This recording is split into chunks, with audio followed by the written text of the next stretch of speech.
আলহামদুলিল্লাহি রাব্বিল আলামিন ওয়াল আকিবাতু লিল মুত্তাকিন ওয়াসসালাতু ওয়াসসালামু আলা রাসূলিহিল কারীম ওয়া আলা আলিহি ওয়া আসহাবিহি আজমাইন। সম্মানিত উপস্থিতি, আজ আমার আলোচনার বিষয়বস্তু সৎ কাজের আদেশ ও মন্দ কাজের নিষেধ সম্পর্কে। আসুন আজকের বিষয়ে আমরা কোরআন এবং হাদিস ও বাস্তবতার কিছু উদাহরণ দিয়ে আমি আমার বক্তব্য শেষ করব ইনশাআল্লাহ। মহান আল্লাহ রাব্বুল আলামিন এবং রাসূল করিম সাল্লাল্লাহু আলাইহি ওয়াসাল্লামের আনুগত্য করা প্রত্যেক মানুষের জন্যই ফরজ। শয়তান সর্বদা মানুষকে কুমন্ত্রণা দিতে থাকে আল্লাহ ও তার রাসূল সাল্লাল্লাহু আলাইহি ওয়াসাল্লাম এর আনুগত্য থেকে বিরত রাখে। শয়তানের বেড়াজালে আবদ্ধ হয়ে মানুষ যখন আল্লাহ তাআলাকে ভুলে যায়, তখন আল্লাহ তাআলার হুকুম পালনের নির্দেশ দিতে হবে, মন্দ কাজের জন্য নিষেধ করতে হবে, এবং এটাই হলো ইসলামের শিক্ষা। ইসলামী সমাজের ধর্মীয় বিধিবিধান, আচার অনুষ্ঠান, শিক্ষা, সংস্কৃতি, আদর্শ ইত্যাদি অস্তিত্বটি টিকে রাখার জন্য যে জিনিসটি সর্বাধিক প্রয়োজন তা হচ্ছে সৎ কাজের আদেশ এবং অসৎ কাজের নিষেধ। সম্মানিত উপস্থিতি, আসুন এ সম্পর্কে কোরআন এবং হাদিসের ডিটেলস আমরা বর্ণনা শুনি। মহাগ্রন্থ কোরআনে কারিমে মহান আল্লাহ তাবারক ওয়া তাআলা সূরা তওবা 9 নম্বর সূরা 71 নম্বর আয়াতে আল্লাহ রাব্বুল আলামিন বলেন, ওয়াল মুমিনুনা ওয়াল মুমিনাতি মুমিনাতু বা'দুহুম আউলিয়া বা'দিন يأمروا بالمعروف وينهون عن المنكر। মুমিন নারী ও মুমিন পুরুষগণ পরস্পর পরস্পরের বন্ধু। তারা লোকদেরকে সৎ কাজের আদেশ দেয় আর মন্দ কাজের নিষেধ করে। কাজেই একজন ব্যক্তির ললাটে ছালাতে আলামত রয়েছে, ঠোঁটে সিয়ামের শুষ্কতা ও সময় মতো জাকাত আদায় করাই কেবল ঈমানদার হওয়া যায় না, একমাত্র লক্ষণ নয়, বরং এর জন্যই আরও একটি অন্যতম আলামত হচ্ছে সৎ কাজের আদেশ এবং মন্দ কাজের নিষেধ। সম্মানিত উপস্থিতি, সৎ কাজের আদেশ মন্দ কাজের নিষেধ সম্পর্কে কোরআন এবং হাদিসে অনেক বর্ণনাই এসেছে। কোরআনে কারিমে সূরা আরাফ 7 নম্বর সূরা 199 নম্বর আয়াতে আল্লাহ রাব্বুল আলামিন বলেছেন, খুযিল আফওয়া ওয়া'মুরু বিল মা'রুফ ওয়া'রিদ আনিল জাহিলিন। আল্লাহ রাব্বুল আলামিন এই আয়াতে বলেন, তাদের সাথে সুন্দর আচরণ গ্রহণ করুন আর সৎকর্মের শিক্ষা দিতে থাকুন এবং মূর্খদেরকে পরিহার করুন। হযরত লোকমান আলাইহিস সালাতু ওয়াস সালাম তার পুত্রের প্রতি আদেশ দিয়ে বলেছিলেন, ইয়া বুনাইয়া আকিমুস সালাহ ওয়া'মুরু বিল মা'রুফ। হে বৎস, সালাত কায়েম করো, সৎ কাজের আদেশ দাও ও অসৎ কাজের নিষেধ করো, আর বিপদ আপদে সবুর করো, নিশ্চয়ই এটা সাহসিকতার কাজ। সূরা লোকমান 31 নম্বর সূরা 17 নম্বর আয়াত।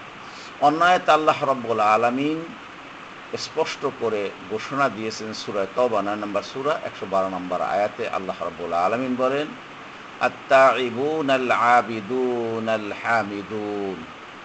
আল্লাহ তাআলা বলেন, আর তারা মুমিনগণ তওবাকারী, ইবাদতকারী, প্রশংসাকারী, রোজা আদায়কারী, রুকুকারী, সিজদাকারী, সৎ কাজের আদেশ দানকারী ও অসৎ কাজ থেকে বারণকারী, এরাই হচ্ছে প্রকৃত মানুষ। আল্লাহ রাব্বুল আলামিন অপর একটি আয়াতে সূরা মায়দা 5 নম্বর সূরা 2 নম্বর আয়াতে আল্লাহ রাব্বুল আলামিন বলেন, ওয়াতাআনু আলাল বিররি ওয়াত তাকওয়া ওয়ালা তাআনু আলাল ইসমি ওয়াল উদওয়ান। তোমরা একে অন্যের সৎকর্ম খোদাভীতির কাজে সাহায্য করো, পাপ সীমা লঙ্ঘনের ব্যাপারে একে অন্যের সহায়তা করো না। আল্লাহকে ভয় করো, নিশ্চয়ই আল্লাহ তাআলার কঠোর শাস্তিদাতা। প্রিয় উপস্থিতি, সৎ কাজের আদেশ, মন্দ কাজের নিষেধ এর ফজিলত কি? এর ফজিলতের কয়েকটি দিক আমি আপনাদের সামনে আলোচনা করছি। সৎ কাজের মাধ্যমে মানুষ সর্বোত্তম উম্মতে পরিণত হতে পারে। ভালো কাজ করার মাধ্যমে একজন মানুষকে প্রসিদ্ধ এবং শ্রেষ্ঠত্ব অর্জন করে থাকে। যেহেতু সৎ কাজের আদেশ অসৎ কাজের নিষেধ ভালো কাজগুলোর মধ্যে অন্যতম, তাই তো কোরআনে কারিমে মহান আল্লাহ তাবারক ওয়া তাআলা সূরা আল ইমরান ৩ নম্বর সূরা ১১০ নম্বর আয়াতে বলেছেন, কুনতুম খায়রা উম্মাতি উখরিজাত লিন-নাস তা'মুরুনা বিল মা'রুফি ওয়া তানহাউনা আনিল মুনকার। আল্লাহ তাআলা বলেন, তোমরাই হলো সর্বোত্তম উম্মত, মানব জাতির কল্যাণের জন্যই তোমাদেরকে সৃষ্টি করা হয়েছে। তোমরা সৎ কাজের নির্দেশ প্রদান করবে, অন্যায় কাজ থেকে বারণ করবে। প্রিয় উপস্থিতি, সৎ কাজের আদেশ এবং মন্দ কাজের নিষেধের ফজিলতের দ্বিতীয় দিক হচ্ছে আদম সন্তানের জন্য এটি কল্যাণকর কাজ। দেখুন, আল্লাহ রাসূল হাদিসে বলেছেন, কুল্লু কালামিন ইবনি আদামা আলাইহি লাহু লা ইলাহু ইল্লা আমরু বিল মা'রুফি ওয়া আও নাহু ইয়া আও যিকরিল্লাহ। আল্লাহ রাসূল সাল্লাল্লাহু আলাইহি ওয়াসাল্লাম এই হাদিসের মধ্যে বলেছেন, সৎ কাজের আদেশ এবং অসৎ কাজের নিষেধ, আল্লাহর জিকির ব্যতীত আদম সন্তানের প্রত্যেক কথাই তার জন্য ক্ষতিকর। তিরমিজি শরীফের ২৫৯৫ নম্বর হাদিস, ইবনে মাজাহ শরীফের ৩৯৭৪ নম্বর হাদিস এবং বুখারী শরীফের ২১৪ নম্বর হাদিস এবং হাকিমের ৩৮৯২ নম্বর হাদিস। প্রিয় উপস্থিতি, এরপরে বলা হয়েছে ৩ নম্বরে, মুমিনগণের জন্য একটি সদকা স্বরূপ। যে কয়টি কাজকে মহানবী সাল্লাল্লাহু আলাইহি সাল্লাম নিজের থেকে সদকার হিসাব উল্লেখ করেছেন, তার মধ্যে সৎ কাজের আদেশ এবং অসৎ কাজের নিষেধ একটি অন্যতম সদকার কাজ। দেখুন, আল্লাহ রাসূল হাদিসের মধ্যে বলেছেন, তাবাসসুমুকা ফি ওয়াজহি আখিকা লাকা সাদাকাতুন। রাসূল সাল্লাল্লাহু আলাইহি সাল্লামের এই হাদিসে বলা হয়েছে, তোমার ভাইয়ের জন্য তোমার মুস্কি হাসি তোমার জন্য একটি সাদাকা।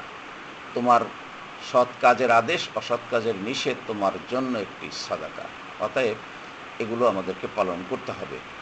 যা আদাবুল মুফরাদের ৮৯১ নম্বর হাদিস, তিরমিজি শরীফের ২০৮৩ নম্বর হাদিস, সহিহ ইবনে হিব্বানের ৫২৯ নম্বর হাদিস, আহমদ শরীফের ২১৫৪৮ নম্বর হাদিস। ৪ নম্বরে বলা হয়েছে, নসিহতকারীর আমলকারীর সমান সব অর্জিত হয়।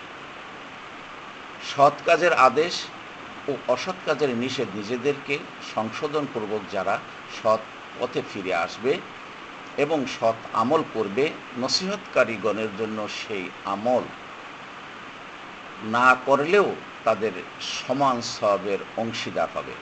প্রসঙ্গত রাসূল করিম সাল্লাল্লাহু আলাইহি ওয়াসাল্লাম থেকে হযরতে আবি মাসউদ আল আনসারী রাদিয়াল্লাহু তাআলা আনহু তিনি বলেন, ক্বালা রাসূলুল্লাহ সাল্লাল্লাহু আলাইহি ওয়াসাল্লাম, জাআ রাজুলুন ইলান নবী সাল্লাল্লাহু আলাইহি ওয়াসাল্লাম ফাকালা ইন্নী উবদি আবি ফাহমিলনি। রাসূল করিম সাল্লাল্লাহু আলাইহি সাল্লামের সাহাবী বলেন, যে ব্যক্তি কাউকে সৎকর্মের দিকে রাস্তা দেখায় তার সওয়াব সৎকর্ম সম্পাদনকারীর অনুরূপ। যা মুসলিম শরীফের ৪৭৪৬ নম্বর হাদিস, তিরমিজি শরীফের ২৬৭১ নম্বর হাদিস, আবু দাউদ শরীফের ৫১২৯ নম্বর হাদিস। অপর একটি হাদিসে রাসূল করিম সাল্লাল্লাহু আলাইহি সাল্লাম বলেছেন, ফাওয়াল্লাহি লা আন ইউহদা বিকা রাজুলুন। রাসূল সাল্লাল্লাহু আলাইহি সাল্লাম বলেন, আল্লাহর কসম, যদি তোমরা আহ্বানের কারণে একজন লোকও হেদায়েত প্রাপ্ত হয়, তাহলে সেটা তোমার জন্য একটি লাল উট অপেক্ষাও উত্তম বিবেচিত হবে। এই হাদিসখানা বুখারী শরীফের 2737 নম্বর হাদিস, আবু দাউদ শরীফের 3661 নম্বর হাদিস। প্রিয় উপস্থিতি, সৎ কাজের আদেশ মন্দ কাজের নিষেধ সম্পর্কে অবহেলাকারীর পরিণাম কি হতে পারে?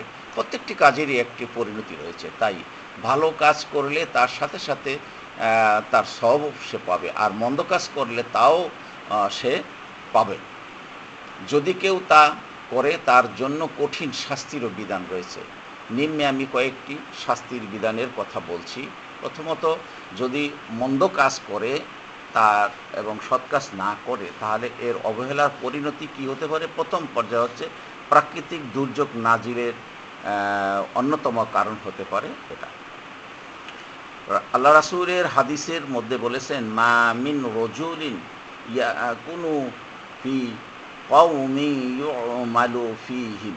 রাসূল বলেন যে লোক এমন কোনো এক সম্প্রদায়ে বসবাস করে যে সম্প্রদায়ের পাপ কাজ সংগঠিত হয়, আর সে লোক সেসব কর্ম রোধ করতে সক্ষম হওয়া সত্ত্বেও তা রোধ করে না, তাহলে তার মৃত্যুবরণ করার পূর্বেই অবশ্যই আল্লাহর শাস্তি তাদেরকে পাকড়াও করবে।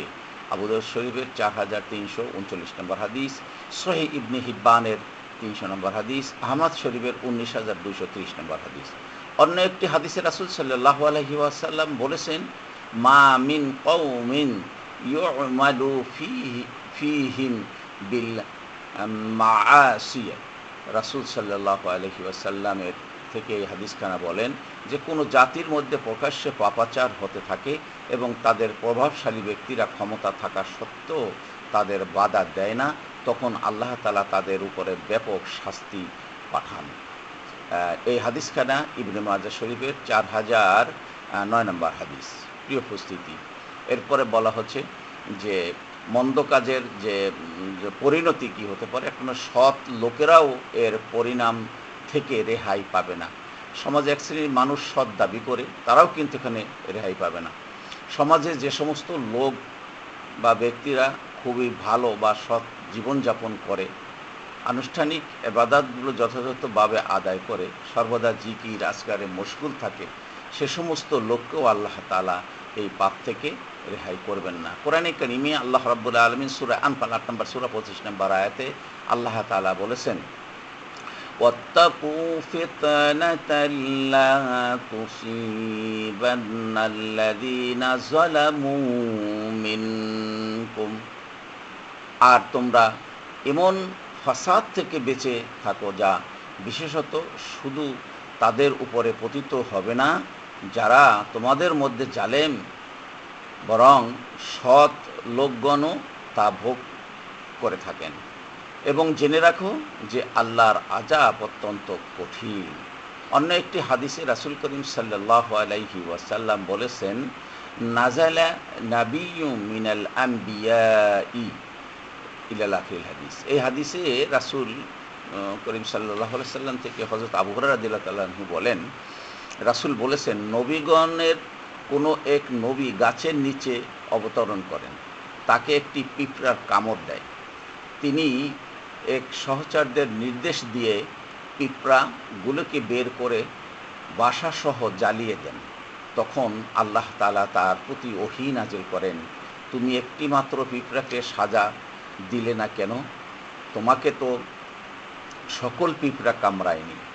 এই হাদিসখানা বুখারী শরীফের 3073 নম্বর হাদিস এবং মুসলিম শরীফের 5655 নম্বর হাদিস। অপর একটি হাদিসে রাসূল করিম সাল্লাল্লাহু আলাইহি ওয়াসাল্লাম এখানে বলেছেন, আওহাল্লাহু আযজা ওয়া জাল্লা ইলা জিবরাইল আলাইহিস সালাতু ওয়াস সালাম ইলা আখিরিল হাদিস। এই হাদিসে রাসূল সাল্লাল্লাহু আলাইহি ওয়াসাল্লাম বলেন, আল্লাহ তাআলা একদিন হযরত জিবরাইল আলাইহিস সালামের নিকটে ওহী পাঠালেন, তুমি অমুক অমুক শহরকে তার অধিবাসীদের সহ উল্টিয়ে দাও। জিবরাইল আমিন নিবেদন করলেন, হে প্রভু, তাদের মধ্যে তো আপনার একজন বান্দা রয়েছে যে চোখের পলক পরিমাণও আপনার অবাধ্য হয়নি। হুজুর সাল্লাল্লাহু আলাইহি ওয়াসাল্লাম বললেন, আল্লাহ তাআলা তখন বলেন, তাকে আগে উল্টে দাও, কেননা শরীয়ত বিরোধী কার্যকলাপ দেখেও তার চেহারা মুহূর্তের জন্য কখনো পেরেশানি বা পরিবর্তন হয়নি। বায়হাকী শরীফের 7100 89 নম্বর হাদিস, তাবারানীর শরীফের 7661 নম্বর হাদিস, মিশকাত শরীফের 5152 নম্বর হাদিস। প্রিয় উপস্থিতি, চমৎকার একটি হাদিসের উদাহরণ আমি আপনাদের সামনে পেশ করি, যা হযরত নু'মান বিন বাশির রাদিয়াল্লাহু তাআলা আনহু রাসূল করিম সাল্লাল্লাহু আলাইহি সাল্লাম থেকে এই হাদিস কানা বলেন, মাসালুল কওমি আলা হুদুদিল্লাহি ওয়াল ওয়াকিই ফিহা ইলা আখিল হাদিস। এই হাদিসে রাসূল সাল্লাল্লাহু আলাইহি ওয়াসাল্লাম বলেছেন, আল্লাহর নির্ধারিত সীমার মধ্যে বসবাসকারী ও সীমা অতিক্রমকারীর দৃষ্টান্ত হলো এই যে, একদল লোক লটারি করে একটি জাহাজে উঠল, একটা জাহাজে তারা লটারি করে উঠল, তাদের কে উপরে বসবাস করবে, কে নিচে বসবাস করবে, এ নিয়ে তাদের মধ্যে লটারি হয়ে তারা পরস্পর কেউ একদল উপরে একদল নিচে অবস্থান করতে শুরু করলো। এক পর্যায়ে উপরে যে পানির নিচতলাতে যারা অবস্থান করেছিল তাদের পানি সংগ্রহ করতে দ্বিতীয় তলায় আরোহণ করলো। তাতে উপরের তলার লোক বিরক্ত বোধ করলো, এক পর্যায়ে তাদেরকে নিষেধ করলো, তোমরা এখান থেকে পানি উত্তোলন নিবে না। উপরের তলার লোকেরা বলল, তোমরা তোমাদেরকে কষ্ট দিয়ে থাকো, তাই আমরা তোমাদের উপরে আরোহণ করতে দেব না। ফলে নিচতলার লোকেরা সিদ্ধান্ত নিল যে আমরা তাহলে জাহাজের নিচে ছিদ্র করে পানি সংগ্রহ করব। এমতো অবস্থায় উপরের তালার লোকেরা যদি তাদের হাত ধরে তাদের এ কাজ করতে বারণ না করে, তাহলে তারা সকলেই এর থেকে কি মুক্তি পাবে না, সকলেই বিপদের সমুদ্রে নিমজ্জিত হবে। এই হাদিসখানা বুখারী শরীফের 2331 নম্বর হাদিস, তিরমিজি শরীফের 2173 নম্বর হাদিস। প্রিয় উপস্থিতি, কোনো ফরিয়াদ বা আর্তনাদ মহান আল্লাহ তাআলা কবুল করবেন না যদি সৎ কাজের আদেশ করা না হয়, অসৎ কাজ থেকে বারণ না করা হয়। বান্দাদের মধ্যে, মানুষের মধ্যে কোনো আর্গুমান মহান আল্লাহ তাআলাও তখন কবুল করবেন না। সমর্থবান লোকদের উপস্থিতি যখন সমাজে কোনো অন্যায় কাজ সংগঠিত হয়, তখন তারা নিষ্ক্রিয় থাকে, তারা তাকে বারণ করে না। আল্লাহ তাআলার পক্ষ থেকে তাদের উপরেও কি আযাব আসবে, তাদের ফরিয়াদও আল্লাহ তাআলা কবুল করবেন না। দেখুন, আল্লাহ রাসূলের একটি হাদিস স্পষ্ট, ওয়াল্লাযী নাফসি বিয়াদিহি লাতা'মুরুন্না বিল মা'রুফ ওয়া লা তানহাউনা আনিল মুনকার। আল্লাহ রাসূল বলেন, যার কবজায় আমার জান, তার শপথ করে বলছি, তোমরা হয়তো সৎ কাজের আদেশ দিবে, নয়তো অসৎ কাজ থেকে মানুষকে বারণ করবে, অন্যথায় আল্লাহ তাআলা তার নিজের পক্ষ থেকে তোমাদের উপরে শাস্তি অবতীর্ণ করবেন। তখন তোমরা তার নিকটে প্রার্থনা করলেও মহান আল্লাহ তাআলা তা কবুল করবেন না। তিরমিজি শরীফের 2169 নম্বর হাদিস, আহমদ শরীফের 23301 নম্বর হাদিস, বাইহাকি শরীফের 7152 নম্বর হাদিস। প্রিয় উপস্থিতি, সৎ কাজে অবহেলাকারীর জন্য বনি ইসরাইলকে অভিশাপ দেওয়া হয়েছে। এখানে একটি কোরআনে কারীমের সূরা মায়দা 5 নম্বর সূরা এবং 78 থেকে 79 নম্বর আয়াতে আল্লাহ রাব্বুল আলামিন বলেছেন, বনি ইসরাইলের মধ্যে যারা কাফির তাদের দাউদ আলাইহিসসালাতু ওয়াসসালাম ও মারিয়াম আলাইহিসসালাতু ওয়াসসালামের পুত্র ঈসা আলাইহিসসালাতু ওয়াসসালামের মুখে অভিশাপ দেওয়া হয়েছে।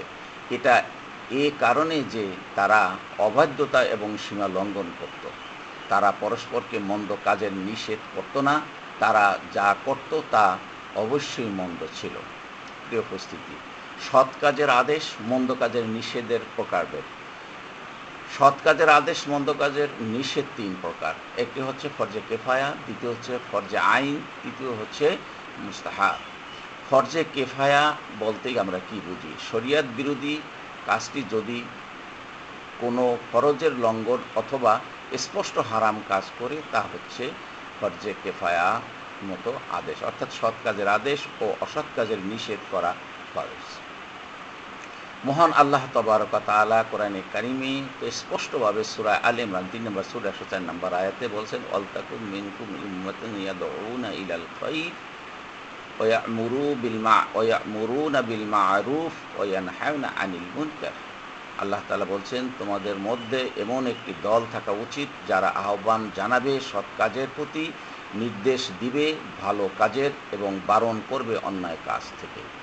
অন্য আয়াতে মহান আল্লাহ তাবারক ওয়া তাআলা সূরা হজ 22 নম্বর সূরা 41 নম্বর আয়াতে আল্লাহ রাব্বুল আলামিন বলেছেন, আল্লাযীনা ইম্মাক্কান্নাহুম ফিল আরদি আকামুস সালাত ইলাল আখিরিল আয়া।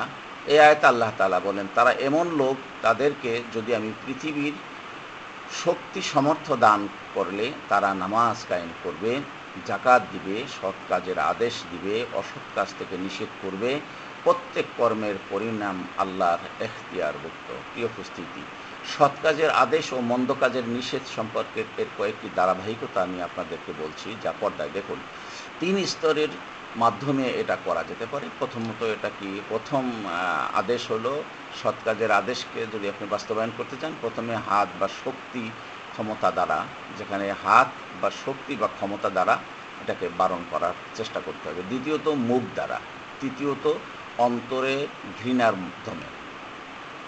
প্রসঙ্গত বলতে হয়, রাসূল করিম সাল্লাল্লাহু আলাইহি ওয়াসাল্লাম এ সম্পর্কে বলেছেন, মান রাআ মিনকুম মুনকারান ফালিয়ুগাইয়িরু বিয়াদিহি ফালাম ইয়াস্তাতিউ ফাবিলিসানিহি।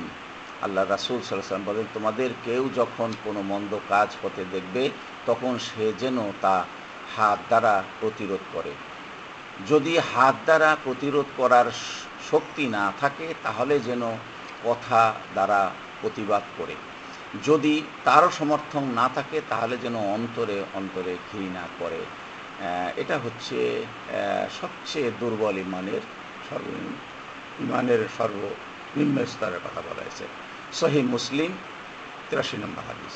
অপর একটি হাদিসে রাসূল সাল্লাল্লাহু আলাইহি ওয়াসাল্লাম বলেছেন, মা মিন নাবিয়্যিন বা'আসাল্লাহু ফি উম্মতি ইলা আখির হাদিস। এই হাদিসে রাসূল সাল্লাল্লাহু আলাইহি ওয়াসাল্লাম বলেন, আমার পূর্ববর্তী উম্মতদের মধ্যে আল্লাহ তাআলার যতগুলো নবী আলাইহিসসালাতু ওয়াসসালাম প্রেরণ করেছেন, তাদের প্রত্যেকের জন্যই নিজ নিজ উম্মতের মধ্য থেকে সাহাবা এবং সাহায্যকারী ছিলেন। তারা পরস্পর নবীদেরকে সাহায্য করতেন। এই হাদিসখানা মুসলিম শরীফের 85 নম্বর হাদিস। প্রসঙ্গত অন্য একটি হাদিসে রাসূল করিম সাল্লাল্লাহু আলাইহি ওয়াসাল্লাম বলেছেন, ইদা উমিলাতিল খতিয়াতু ফিল আরদ। রাসূল বলেন যে, যখন কোনো স্থানে গুনাহের কাজ করা হয়, তখন যে সব লোক সেখানে উপস্থিত থাকে, অথচ সেই গুনাহের প্রতি ঘৃণা প্রদর্শন করে, তবে আল্লাহ তাআলার নিকটে তারা অনুপস্থিত লোকদের ন্যায়। আর যে ব্যক্তি ওই লোকের স্থানে উপস্থিত নয়, কিন্তু সেই গুনাহের প্রতি সন্তুষ্ট, সে তাদের মধ্যে গণ্য হবে যারা সেখানে উপস্থিত ছিল। এই হাদিসখানা আবু দাউদ শরীফের 4345 নম্বর হাদিস। সম্মানিত উপস্থিতি, সৎ কাজের আদেশ, মন্দ কাজের নিষেধ সম্পর্কে কয়েকটি শর্তের কথা আমি আপনাদেরকে বলে দিচ্ছি। প্রথমত, এখানে আল্লাহ রাব্বুল আলামিন একটি হাদিসের মধ্যে রয়েছে, কোরআনে কারিমের পরিভাষায় এটা বলা হয়েছে, ইয়া আইয়ুহাল্লাযীনা আমানু আলাইকুম আনফুসাকুম লা ইয়াদুররুকুম মান দাল্লা। আল্লাহ রাব্বুল আলামিন এই আয়াতে কারিমের মাধ্যমে বলেছেন, হে আবু লাহাব, তুমি লোকদেরকে ততক্ষণ পর্যন্ত সৎ কাজের আদেশ এবং অসৎ কাজের নিষেধ করতে থাকো, ততক্ষণ না তুমি দেখবে যে কৃপণের আনুগত্য করা হচ্ছে, প্রবৃত্তির অনুসরণ করা হচ্ছে। এখানে আমরা এই হাদিস দ্বারা বুঝতে পারি যে তিরমিজি শরীফের 3058 নম্বর হাদিস, ইবনে মাজার 4014 নম্বর হাদিস, আবু দাউদ শরীফের 4341 নম্বর হাদিস, সহিহ ইবনে হিব্বানের 385 নম্বর হাদিস, সহিহ হাকিমের 7912 নম্বর হাদিস। প্রিয় উপস্থিতি, সৎ কাজের আদেশ, মন্দ কাজের নিষেধ সম্পর্কে আমাদের যদি নিষেধ করা হয় জন্য কারীর কতগুলো গুণাবলীর কথা আমি এখানে আপনাদেরকে বলছি। প্রথমত, এই গুণাবলীর যদি আমরা আলোচনা করি, তাহলে আমরা এভাবে দেখতে পারি যে বিশুদ্ধ নিয়াতের অধিকারী হতে হবে। আর সৎ কাজের আদেশ, অসৎ কাজের নিষেধ এর পিছনের দুনিয়ার কোনো উদ্দেশ্য থাকা উচিত নয়। কারণ হাদিসে রাসূল করিম সাল্লাল্লাহু আলাইহি ওয়াসাল্লাম, বুখারী শরীফের 1 নম্বর হাদিসে বলা হয়েছে, ইন্নামা আমালু বিন্নিয়াত। প্রত্যেকটি কাজের ফলাফলের উপর নির্ভর করে হচ্ছে নিয়ত। দ্বিতীয়ত বলা হয়েছে আমলদার হওয়া। সৎ কাজের আদেশ, মন্দ কাজের নিষেধকারীর অন্যতম একটি গুণাবলী হলো যে নিজেকে আমলদার হতে হবে। আল্লাহ রাব্বুল আলামিন কোরআনে কারিমে সূরা বাকারা ২ নম্বর সূরা ৪৬ নম্বর আয়াতে আল্লাহ তাআলা বলছেন, আতা'মুরুনান নাসা বিল বিররি ওয়া তানসাউনা আনফুসাকুম। তোমরা কি মানুষকে সৎকর্মের নির্দেশ দাও এবং নিজেরা নিজেদেরকে ভুলে যাও, অথচ তোমরা কিতাব পাঠ করো, তবুও কি তোমরা চিন্তা করবে না? সূরা বাকারা। অন্য একটি আয়াতে আল্লাহ রাব্বুল আলামিন বলেছেন, ইয়া আইয়ুহাল্লাযীনা আমানু লিমা তাকুলুনা মা লা তাফআলুন। এখানে বলেছেন, হে মুমিনগণ, তোমরা যা করো না তা কেন বলো? তোমরা যা করো না তা বলা আল্লাহর কাছে খুবই অসন্তোষজনক। সূরা আস-সাফফা ৩৭ নম্বর সূরা ২ এবং ৩ নম্বর আয়াতে আল্লাহ তাআলা বলছেন। আল্লাহ রাসূল সাল্লাল্লাহু আলাইহি ওয়াসাল্লাম বলেছেন, ইউতা বিরাজুলিন ইয়াউমাল কিয়ামাতি। আল্লাহ রাসূল সাল্লাল্লাহু আলাইহি ওয়াসাল্লাম হাদিসের মধ্যে বলছেন, কিয়ামতের দিন এক ব্যক্তির ধরে এনে জাহান্নামে নিক্ষেপ করা হবে, অতঃপর তার পেটের নাড়ি ভুঁড়ি বের হয়ে পড়বে। সে এটা নিয়ে বারবার চক্কর দিতে থাকবে, এভাবে গাদা চক্রের মধ্যে বারবার ঘুরে থাকবে। দোজখীরা তার চারপাশে জড়ো হয়ে জিজ্ঞেস করবে, হে অমুক, তোমার এই অবস্থা কেন? তুমি কি লোকদেরকে সৎ কাজের আদেশ দিতে না এবং অসৎ কাজ থেকে বারণ রাখতে না? জবাবে সে বলবে, হ্যাঁ, আমি সৎ কাজের আদেশ দিতাম, কিন্তু আমি নিজে তা পালন করি নাই। আমি নিজেদেরকে খারাপ কাজ থেকে বিরত থাকতে বলতাম, কিন্তু আমি নিজে তা পালন করতাম। বুখারী শরীফের ৩০৩৬ নম্বর হাদিস, মুসলিম শরীফের ৭২৯৩ নম্বর হাদিস। নিজ পরিবার থেকে শুরু করতে হবে ভালো কাজ এবং মন্দ কাজ বারণ করা অভ্যাস করতে হবে। কোরআনে কারিমে সূরা তাহরিম ৬৬ নম্বর সূরা ৬ নম্বর আয়াতে আল্লাহ তাআলা বলছেন, ইয়া আইয়ুহাল্লাযীনা আমানু কু আনফুসাকুম ওয়া আহলিকুম নারা। হে মুমিনগণ, তোমরা নিজেদের দিগকে এবং তোমাদের পরিবার পরিজনকে রক্ষা করো জাহান্নামের আগুন থেকে। অন্য একটি আয়াতে আল্লাহ রাব্বুল আলামিন সূরায়ে আশ-শুআরা ২৬ নম্বর সূরা ২১৪ নম্বর আয়াতে আল্লাহ তাআলা বলেন যে, ওয়ানজির আশিরাতাকাল আকরাবিন। আর তোমার নিকটে আত্মীয় স্বজনদেরকে তোমরা সতর্ক করো। প্রিয় উপস্থিতি, আজকের আলোচনার শেষ পর্যায়ে সৎ কাজের আদেশ, মন্দ কাজের নিষেধ করা নবী রাসূলের অন্যতম দায়িত্ব ছিল। আমাদের নবী রাসূল করিম সাল্লাল্লাহু আলাইহি ওয়াসাল্লামকে কাজের দায়িত্ব দিয়েই পৃথিবীতে পাঠানো হয়েছিল। কাজেই তার উম্মত হিসেবে আমাদের কর্তব্য হলো স্ব অবস্থানে থেকে মানুষদেরকে সৎ কাজের দিকে ডাকা। পরিশেষে বলতে হয়, আমরা আমাদের সন্তানদের এবং আমাদের অধীনস্থদেরকে যদি সৎ কাজের আদেশ দিয়ে থাকি এবং অসৎ কাজের বাধা দান করি, তবে আমাদের পরিবার, সমাজ, কর্ম সংস্থার শান্তি বিরাজ করবে, অন্যথায় অশান্তির দাবানল জ্বলতেই থাকবে। আল্লাহ তাআলা আমাদের সকলকে আজকের বিষয়ের উপরে সহি এবং সঠিক বুঝ গ্রহণ করার তৌফিক দান করুক, আমিন। ওয়া মা তৌফিক ইল্লা বিল্লাহ। আসসালামু আলাইকুম ওয়া রাহমাতুল্লাহ।